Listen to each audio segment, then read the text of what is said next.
Amateeka amapya mu ggwanga lino erya Saudi Arabia gaalumye dda eri mwenna abeekozesa nga temuli bannansi ba Saudi Arabia era ng'amateeka gano tegagenda kuleka kyekimu mwe muli baganda baffe abatolosi badriver immwe abafunira bannammwe emirimu bano bankola visa simanya bano bankola bino mugenda kubanga mufeesinga amateeka gano mu bunnambiro anti kati bangi batandise okubanga babeeranga bagenda mu kkomera olw'ensonga zino zengenda batera wammanga ngenda bateerako n'amateeka mubeerenga mugesomerako era mubeerenga mukimanyi nga tonnaba kuteekinga step yonna anti tuli mu mwaka mupya omwaka omupya eva kujja n'ebintu ebipya either nga birungi oba bibi oba okujja n'amaziga gokka oba n'essanyu tugenda gendako mu mateeka gano eno naye waliwo ensonga enkulu lwaki amateeka gano gazze oluvannyuma omusawudi omu okuvaayo n'awandiika ebbaluwa ng'awandiikira ebitongole ebireeta abakozi omwana muwala eyatoloka mu nnyumba ye n'agenda ne ikama ate ikama eno nga ekyalwaninga mu mannya ge nga omuntu eyaleeta omukozi ono okubanga amukolera kyokka omukozi nga yadduka kati nno kineno kyekyavuddeko okuyisagana n'amateeka ne gatandika okubanga gakolerawo era nga bangi batandise okuluma ku kkomera yenze Shila Adita beera ng'osubscribinga ku YouTube channel yange n'ojjukira nti nno ogyetaaga beera nga okozesa ekigambo subscribe kikwatemu kwata mu notification bell eri waggulu egenda kuyambako nga buli video etuula ku eno channel yaffe nawe ebeera ekutuuka bujjukira nti nkwagala nnyo yeggwenze era nange yenze njagala obeere nga ofuuka omu kuba community member waneeno ku YouTube channel yaffe ng'osubscribinze olikinze okomentinze jjukira woba okomentinga teweerabira linnya lyo n'ekifo mw'owangaalira nja kuba nkutumirako woba ompadde obubaka abali mu Saudi Arabia embaagala nnyo munnange mwenno muba baganda bange wabula nga abali e Uganda gye nzaalibwa nammwe embaagala nnyo abali e Nairobi abali mu nsi ez'enjawulo UK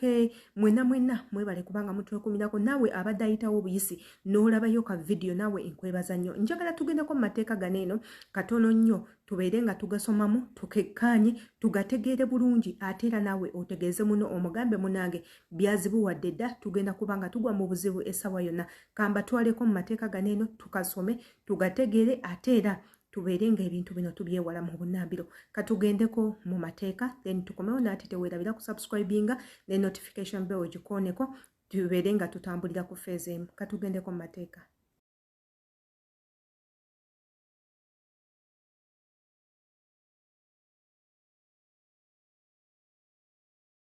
nze ndowooza naawe amateeka ago ogalabye ogeesomeddeko bulungi nnyo n'ogategeera era nga amateeka ago galaga nti nno mugenda kuba nga musibwa ogenda kusibwa eggwe kennyini eyatoloka teekako n'oyo akuwadde omulimu yadde nga munnansi naye ng'akuwadde omulimu ng'akimanyi nti watoloka era nga ssente ezijja omusaba zijja kuba emitwalo 5 egya riyal teekako ojja kuba nga odipotingibwa okuva mu eno ensi okugenda mu nsi yo gye wava teekako n'okuba nga osibwayo emyezi 6 n'emisango emirala nga bozaawo ng'ogisoma kakati nno baganda bange bino bigenda kutuba bitwaliramu baganda baffe bamaama biyumba imwe abatolosa abaana tusiibanga tubagamba temutolosa abaana kuva mu contract okutolosa omwana nti omujja mu contract ogenda kumuleetera ebizibu nawe weereetera ebizibu era ne tubagamba nti woba olemeddwa okukwatagana ne mukamaawo waliwo w'osobola okuddukira ekintu ekyangu osobola okugenda ku embassy yennyini eya Saudi Arabia gwe ne weetwalayo n'obagamba banange nze mbadde nkolera mu Saudi ABCD kino bwekiti kituuseewo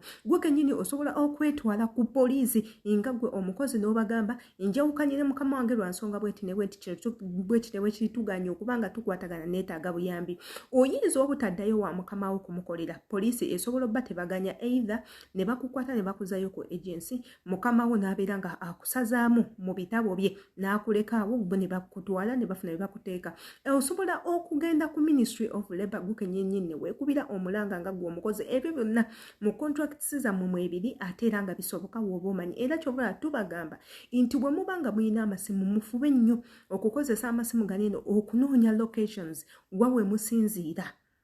baani be mukolera bw'oba ofunye obuzibu ogenda kuddukirawo abantu banene oba contracting otya waliwo zitu namba zosobola okubako egwenga gwe omukozi ku Google zibeerako eza ministries ogijjako bujja n'obawandiikira message emails zaabwe kweziri osobola okweyambisa emails n'obawandiikira kubanga wano wekiraga omwana omuwala eyatoloka ku mukama we housemaid n'agenda mu biyu n'agenda mu bamaama biyumba ate nasigala ng'akozesa ikama mukama we gye yateeka under his name. Mukama we ikama eyo emulaga nti ssente zibeera zisindikibwa in his name ng'ate oli omwana yadduka dda era bwe yagenze ne yeekubira omulanga ne babeera nga bamuyamba mu bunnambiro ate era n'ago amateeka ne bagateekawo mu bwangu eri abantu mwenna abakozesa abaana mu bumenyi bw'amateeka kuteekako nammwe abaana abali mu nsi muneno nga mumenya amateeka. Jjukira bw'ova mu contract ya mukamawo oba otandise okumenya etteeka wasayininga contract kuliko breach of contract obutatuukiriza amateeka gali mu contract teekako n'okuba n'omusango gw'olwa naawe. Kati nno egyo emisango gijja kuba nga gibateebwako mubeere nga musibwa musasule obusuulu ate muteekeko n'okubeera deported babazze mu nsi eno ate n'abo abantu ababawadde emirimu babeere nga nabo baggulwako emisango okuli okusasula emitwalo 5 egya riyal okusasula 15,000 per month n'ebintu ebirala byonna nga bimulabye. So baganda bange njagala mubeere very careful bw'oba ng'omanyi nti oli omu ku bano abantu ogenda